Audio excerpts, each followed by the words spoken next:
Fried rice എന്ന് കേട്ടിട്ടുമുണ്ട് കഴിച്ചിട്ടുമുണ്ട് അല്ലേ? എന്നാൽ ഫ്രൈഡ് ഇടിയപ്പം കഴിച്ചിട്ടുണ്ടോ? ഈ ഫ്രൈഡ് റൈസ് പോലെ തന്നെയാണ്, നല്ല ടേസ്റ്റാണ്. ഇടിയപ്പം ഉണ്ടെങ്കിൽ മസ്റ്റായിട്ട് ഉണ്ടാക്കി നോക്കണം. കുട്ടികൾക്ക് ലഞ്ച് ബോക്സിലേക്കും അടിപൊളിയാണ്. അപ്പോൾ എങ്ങനെയാണെന്ന് നോക്കാം. ആദ്യം കുറച്ച് ഇടിയപ്പം ഇതുപോലെ പിച്ചി വയ്ക്കാം. ഇനി കുറച്ച് വെജിറ്റബിൾസ് ഒന്ന് കട്ട് ചെയ്ത് വെച്ചിട്ടുണ്ട്. ഞാൻ ക്യാരറ്റ്, ബീൻസ്, കുറച്ച് സ്പ്രിംഗ് ഒനിയൻ ഇത്രയാണ് കട്ട് ചെയ്ത് വെച്ചിട്ടുള്ളത്.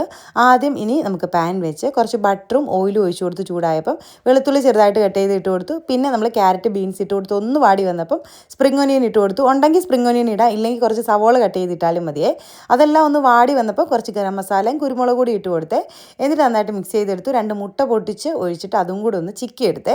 ഇനി നമുക്ക് സോസുകളായിട്ട് സോയാ സോസും ടൊമാറ്റോ സോസും ഒഴിച്ച് കൊടുക്കാം. കുറച്ച് മതി. അതും കൂടെ ഒഴിച്ച് മിക്സ് ചെയ്തിട്ട് നമ്മുടെ മെയിൻ ഐറ്റമായ ഇടിയപ്പം ഇട്ട് കൊടുക്കാം. ഇനി ഇപ്പോൾ ഇടിയപ്പം ഉണ്ടാക്കുമ്പോഴത്തേനും ഉണ്ടല്ലോ, കുറച്ച് ഇതുപോലത്തെ ഫ്രൈഡ് ഇടിയപ്പം ഉണ്ടാക്കാൻ വേണ്ടിയിട്ട് കൂടെ മാറ്റി വെക്കണം കേട്ടോ. അത്രയ്ക്ക് ടേസ്റ്റാണ് ഈ ഒരു റെസിപ്പിക്ക്. എന്നിട്ട് എല്ലാം കൂടെ നന്നായിട്ട് മിക്സ് ചെയ്തെടുത്ത് ലാസ്റ്റ് കുറച്ച് മല്ലിയില അരിഞ്ഞും കൂടി ഇട്ടെടുത്താൽ നല്ല അടിപൊളി റെസിപ്പി റെഡി ആയിട്ടുണ്ട്. ട്രൈ ചെയ്തിട്ട് ഫീഡ്ബാക്ക് പറയണേ.